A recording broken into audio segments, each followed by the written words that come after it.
the night John Lennon almost quit the Beatles, and the performance that brought him back. The dressing room at the Royal Albert Hall smelled like cigarette smoke and broken dreams. December 8th, 1963, London. The Beatles were supposed to be celebrating. Instead, John Lennon was packing his guitar. "I'm done," John said, his voice flat, emotionless. "I can't do this anymore." Paul McCartney stood frozen in the doorway, unable to process what he was hearing. George Harrison sat on a folding chair, his head in his hands. Ringo just stared at John, drumsticks still in his grip, as if holding onto them might somehow hold the band together. They'd just come off stage after what should have been a triumph. The Royal Albert Hall, one of the most prestigious venues in all of England. 3,000 screaming fans. Critics in attendance. This was supposed to be the night that proved the Beatles were more than just a teenage fad. Instead, it had been a disaster. The sound system had failed halfway through the second song. John's microphone had cut out completely during "Please Please Me." The monitors weren't working, so they couldn't hear themselves play. And the audience had been so loud, so relentlessly screaming, that even when the equipment worked, the music was completely drowned out. "We're not musicians anymore," John said, shoving his guitar into its case with more force than necessary. "We're performing seals, dancing monkeys, and I'm bloody tired of it." "John, mate, it was just a bad night," Paul said, trying to inject some optimism into his voice. "The equipment—" "It's not about the equipment," John shouted, spinning to face Paul. "It's about the fact that nobody actually listens to our music anymore. They just scream. They don't care if we're good or terrible. They don't care if we're playing the right notes or singing the right words. We could be up there playing 'Mary Had a Little Lamb,' and they'd scream just the same." The truth of John's words hung in the air like smoke. They all felt it, the disconnect, the feeling that they were becoming a product instead of a band, that their music, the thing they loved most in the world, was becoming irrelevant to their own success. "So, what are you saying?" George asked quietly. "Are you quitting the Beatles?" John looked at his guitar case, then at his three bandmates. These were his brothers, the people he'd struggled with, starved with, dreamed with. They'd come from nothing, working-class kids from Liverpool who'd somehow conquered England. But at what cost?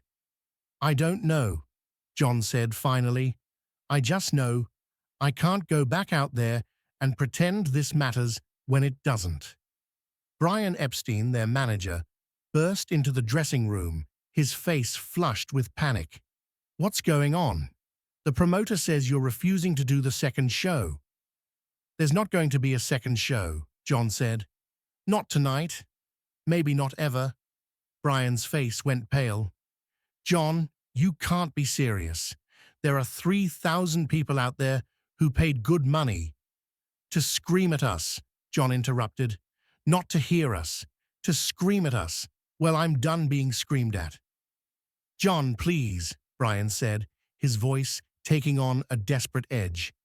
"Just one more show. That's all I'm asking. One more show. And then we can talk about this."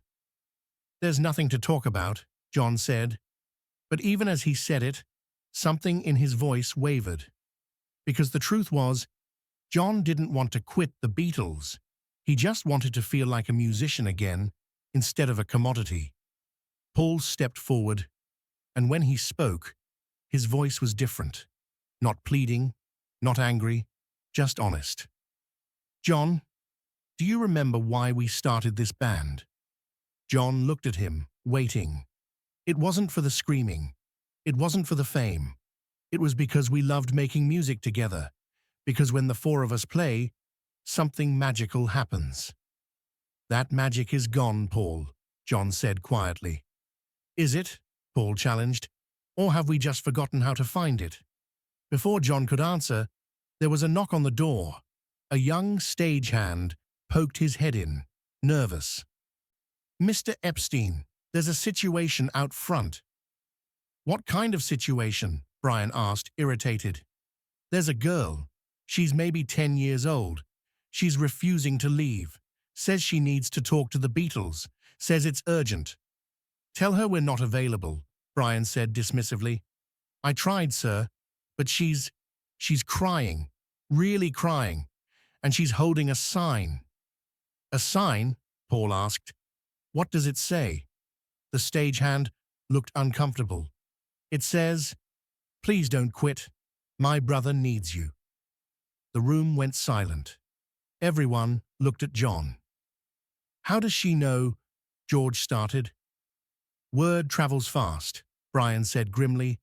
"If people think the Beatles are breaking up, it'll be front-page news by morning." John stood there, torn between his desire to walk away and his curiosity about this girl and her sign.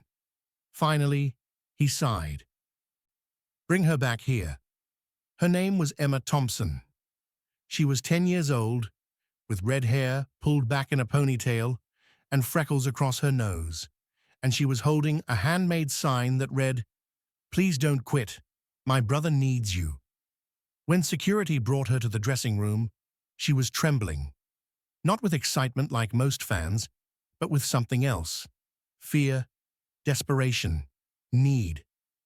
"Hello, love," Paul said gently, kneeling down to her level. "What's your name?" "Emma," the girl said, her voice small but determined. "Emma Thompson." "Emma, that's a lovely name," Paul said. "Can you tell us about your brother?" Emma looked at John, who was standing against the wall, arms crossed, trying to maintain his anger, but clearly affected by this small girl's presence. "His name is Thomas," Emma said. "He's 12. And he's dying." The word hung in the air like a physical weight.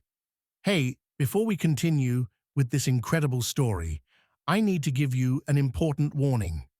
Many subscribers have reported that YouTube has removed their subscriptions without notice. Just take a quick look at the red button below to make sure you're still subscribed to the channel. I don't want you to miss any of the exclusive content that's coming up. And while you're there, leave that powerful, like that helps me a lot with the algorithm. Oh, and tell me in the comments, which city are you watching from? I love getting to know every amazing person who is part of this community. Your participation makes all the difference. Let's interact. "What's wrong with him?" George asked softly. "Leukemia," Emma said, tears now flowing freely down her cheeks. "The doctors say he doesn't have much time left. Maybe weeks, maybe days." John felt something crack inside his chest. "Why are you here, Emma?" John asked, his voice gentler now. "Why aren't you with your brother?" "Because he made me promise," Emma said, looking directly at John. "He made me promise that if I heard the Beatles were breaking up, I would come and tell you something." "Tell us what?" Paul asked. Emma took a deep breath, as if gathering courage. "Thomas says your music is the only thing that makes him forget he's dying. When he's in pain, when he's scared, when the treatments make him so sick he can't eat or sleep, he listens to the Beatles. And for those 3 or 4 minutes, he's not a sick boy in a hospital. He's just a boy who loves music." Ringo wiped his eyes, not even trying to hide his tears. "Last week," Emma continued, "Thomas was so sick that the doctors didn't think he'd make it through the night, but he did. And you know what he said when he woke up?" She looked around at all 4 Beatles, making sure they were listening. "He said, 'I can't die yet. The Beatles haven't finished their story, and I need to know how it ends.'" John felt his throat tighten. "Emma," he said, his voice rough with emotion, "how did you know we were thinking about stopping?" "I didn't," Emma said, "but Thomas did. He said he could feel it in your last performance. He said you sounded sad, like you'd forgotten why you loved music. The accuracy of that observation from a 12-year-old boy they'd never met hit John like a punch to the gut. Thomas wanted me to tell you something, Emma said, pulling a folded piece of paper from her pocket. He wrote you a letter.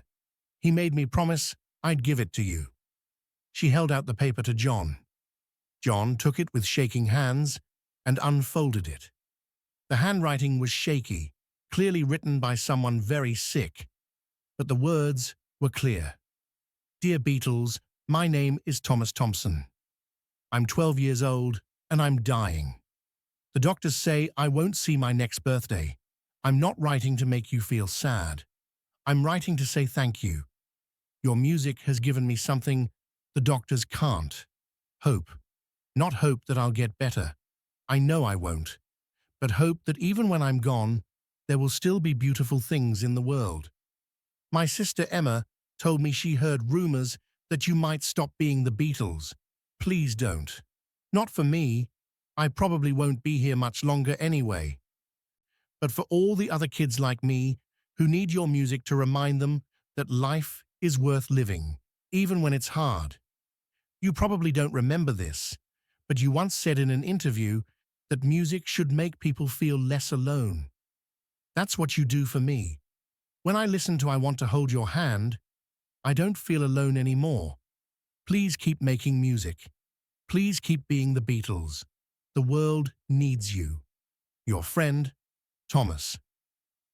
By the time John finished reading, tears were streaming down his face. He looked up at Emma, then at Paul, George, and Ringo. They were all crying. Even Brian Epstein, usually so composed, had tears in his eyes. Emma, John said, his voice breaking, where is Thomas now? At Great Ormond Street Hospital, Emma said. He's too sick to leave. That's why I came alone. He wanted to be here. But she didn't need to finish the sentence. John looked at his bandmates. No words were exchanged, but in that moment, a decision was made. Not through discussion, not through debate, through something deeper, a shared understanding of what mattered. Emma, John said, kneeling down to her level, we're going to do something we've never done before. We're going to cancel the second show tonight. Emma's face fell. But we're not canceling because we're quitting, John continued quickly. We're canceling because we're going to visit your brother. Right now. Tonight. Emma's eyes went wide. Really? Really, Paul said, putting his hand on her shoulder. Can you take us to him? Great Ormond Street Hospital was quiet at this hour. Visiting hours were long over. But when the Beatles showed up at the front desk with Emma Thompson, the night nurse made an exception. Thomas is in room 412, the nurse said, her voice soft. But I should warn you, he's very weak. He might not be awake. We'll be quiet, Paul promised. As they walked through the hospital corridors, John felt his earlier anger and frustration melting away, replaced by something else. Purpose. They reached room 412, and Emma gently pushed open the door. The room was dimly lit, with only a small lamp casting shadows on the walls. In the bed lay a small boy, too small for 12 years old, with pale skin and no hair from the chemotherapy. He was asleep, his breathing shallow and labored. But on the wall above his bed, covering almost every inch of space, were pictures of the Beatles, magazine cutouts, newspaper clippings, drawings that Thomas had clearly made himself. The four Beatles stood in the doorway, taking in this shrine to their music, and felt the weight of what they meant to this dying boy. Thomas, Emma whispered, gently touching her brother's hand. Thomas, wake up. I brought someone to see you. Thomas's eyes fluttered open, unfocused at first. Then they landed on the four men standing in his hospital room. For a moment, he just stared, as if he couldn't process what he was seeing. Then, in a voice barely above a whisper, he said, Am I dreaming? No, mate, John said, stepping forward. You're not dreaming. We're really here. Thomas tried to sit up, but he was too weak. Paul quickly moved to help him, adjusting his pillows so he could see them better. You came, Thomas said, tears now streaming down his pale cheeks. Emma gave me your letter, John said, his own voice thick with emotion. And we had to come. We had to meet the boy who reminded us why we make music. I thought you were going to quit, Thomas said. We were thinking about it, John admitted. We'd forgotten why we started the Beatles in the first place. We'd gotten so caught up in the screaming and the chaos that we'd lost sight of what mattered. He paused, looking at the walls covered in Beatles pictures. But you reminded us. Your letter reminded us that music isn't about us. It's about connection. It's about making people feel less alone. Thomas smiled weakly. I want to hold your hand makes me feel less alone. Then that's the first song we're going to play for you, Paul said. Play? Thomas looked confused. Right now? George was already pulling out his guitar. He'd grabbed it from the dressing room before they left. Right now, George confirmed. What happened next was something none of them would ever forget. In that small hospital room, with only Thomas, Emma, and a night nurse as their audience, the Beatles played an acoustic set. No screaming fans, no failing equipment, no chaos. Just 4 musicians playing for one boy who needed their music. They started with I Want to Hold Your Hand, and Thomas sang along, his weak voice blending with theirs in a way that was both heartbreaking and beautiful. Then, She Loves You. Then, All My Loving. With each song, Thomas seemed to grow stronger, more alive. The pain that had been etched on his face began to fade, replaced by pure joy. This is the best concert ever, Thomas whispered during a break between songs. Better than the Royal Albert Hall? John asked with a smile. So much better, Thomas said, because you're playing for me, just for me. And in that moment, John understood something profound. The Royal Albert Hall concert had been terrible because they'd been playing at an audience. But here, in this hospital room, they were playing for someone, and that made all the difference. For the next 2 hours, the Beatles played every song Thomas requested. Some were their own hits, some were covers from their early days in Hamburg, some were songs they'd written but never recorded. Between songs, they talked with Thomas about music, about life, about his dreams. If you could do anything, Paul asked, what would it be? Thomas thought for a moment. I'd want to write a song, he said finally, a song that would make other people feel the way your music makes me feel. Then let's write one, John said. Right now, together. Really? Thomas's eyes lit up. Really? What followed was one of the most beautiful, collaborative moments in Beatles history. Thomas, despite his weakness, had ideas, melodies he'd been humming to himself, lyrics he'd written in a notebook he kept by his bed. The Beatles took those ideas and built on them, adding harmonies, suggesting chord progressions, helping Thomas shape his thoughts into an actual song. The song they created together was called Hold On to Hope. It was simple, honest, and achingly beautiful. When the night is dark, and you're all alone, and the pain is more than you can bear, close your eyes and listen to the music, and you'll find that hope is always there. Thomas sang the chorus with them, his weak voice somehow finding strength in the music. And as they sang together, 4 famous musicians and 1 dying boy, something magical happened.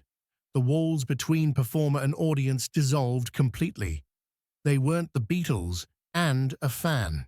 They were just 5 people making music together, sharing something beautiful, creating something that would outlast all of them. When they finished the song, Thomas was crying, but they weren't tears of sadness, they were tears of joy. "Thank you," he whispered. "Thank you for making me feel like a real musician." "You are a real musician," George said firmly. "You just wrote a song with the Beatles. That makes you part of the band." Thomas smiled, the biggest, most genuine smile any of them had seen all night. As dawn began to break outside the hospital window, the Beatles knew they had to leave. But before they did, John made Thomas a promise. "We're going to record Hold On to Hope," John said. "We're going to make it a real song, and we're going to credit you as a co-writer." "Really?" Thomas could barely believe it. "Really," Paul confirmed, "and every time someone hears that song, they'll know that Thomas Thompson helped create it." Emma, who had been sitting quietly in the corner, watching this entire magical night unfold, spoke up. "Will you come back?" she asked. "Will you visit Thomas again?" The Beatles looked at each other, then at Thomas. "As often as we can," Ringo promised. "Whenever we're in London, we'll come see you." As they prepared to leave, Thomas called out one more time. "John?" John turned back. "Thank you for not quitting," Thomas said. "Thank you for remembering why music matters." John walked back to Thomas's bedside and took the boy's hand. "No, Thomas, thank you. You saved the Beatles tonight. You reminded us that we're not performing seals or dancing monkeys. We're musicians, and music is about connection, about making people feel less alone." He paused, his voice breaking. "You'll never be alone, Thomas. Every time we play, every time we record, every time we perform, you'll be there with us, because you taught us what it really means to be the Beatles." The Beatles left Great Ormond Street Hospital as the sun was rising over London. They were exhausted, emotionally drained, but transformed. "We need to go back to the Royal Albert Hall," John said as they climbed into their car. "What?" Brian Epstein looked shocked. "It's 6 a.m. The venue is closed." "Then we'll wait until it opens," John said. "We need to do that second show. Not tonight, but soon. And we need to do it right." Paul understood immediately what John meant. "We need to play like we played for Thomas." "Exactly," John said. "No more going through the motions. No more pretending. We play every show like someone's life depends on it. Because maybe it does." 3 days later, the Beatles returned to the Royal Albert Hall for a special performance.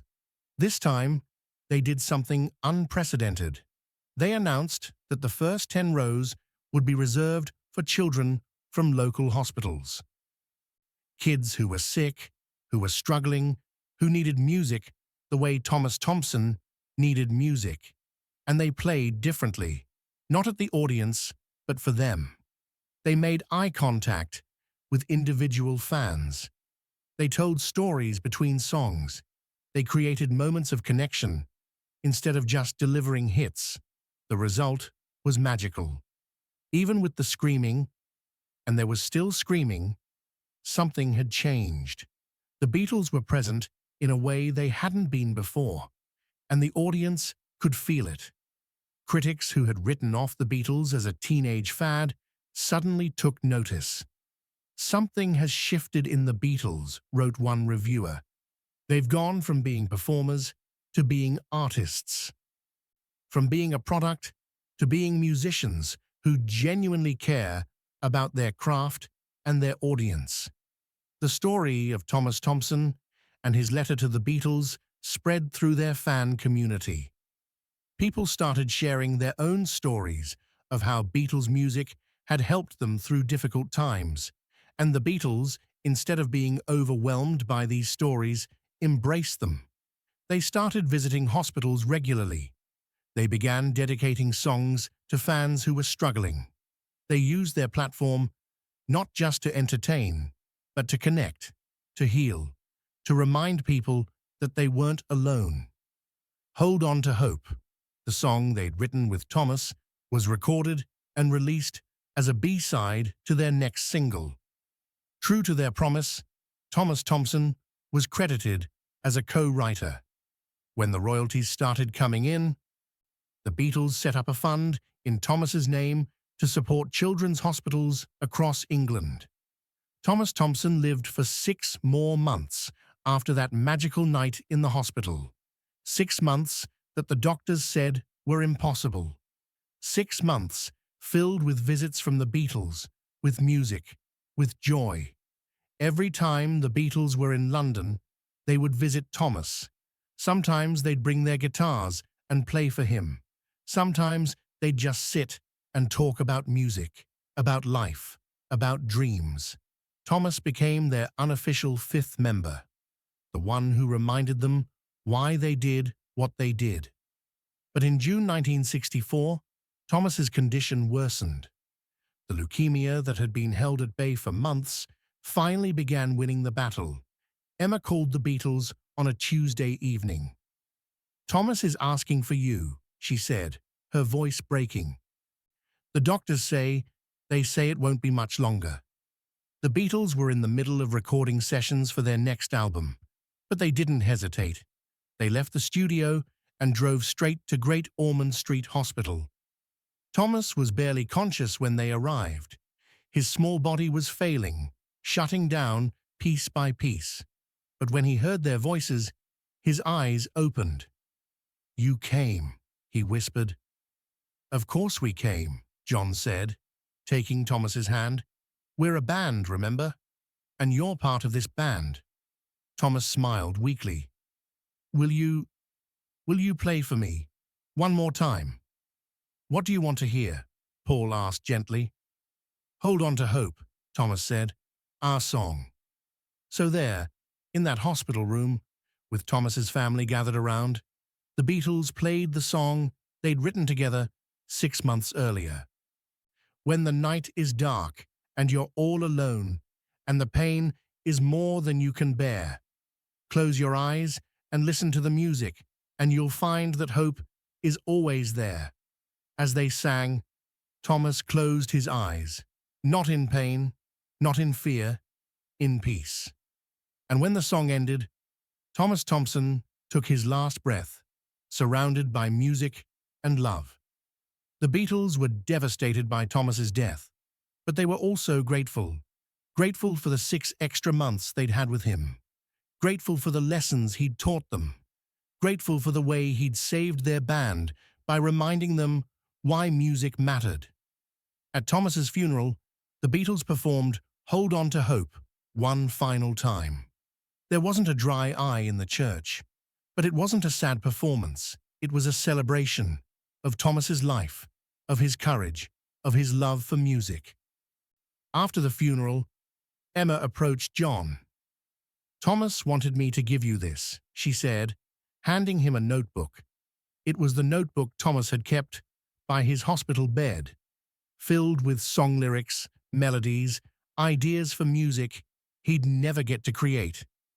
"He said you'd know what to do with it," Emma said. John opened the notebook and saw pages and pages of Thomas's thoughts, his dreams, his musical ideas. "We'll make sure these songs get heard," John promised, "every single one of them." Over the next several years, the Beatles incorporated ideas from Thomas's notebook into their own songs, a melody here, a lyric there, small tributes to the boy who had saved their band. They never publicly announced which songs contained Thomas's ideas. That felt too much like exploitation. But they knew, and that was enough. The Thomas Thompson Fund, established with the royalties from Hold On to Hope, grew into one of the most significant children's hospital charities in England. It funded research, provided support for families, and most importantly, brought music therapy programs to hospitals across the country. Thomas taught us that music isn't just entertainment, Paul McCartney said in an interview years later. It's medicine, it's hope, it's a lifeline for people who are struggling. The story of Thomas Thompson and his impact on the Beatles became legendary in the music world. It's taught in music therapy programs as an example of music's healing power.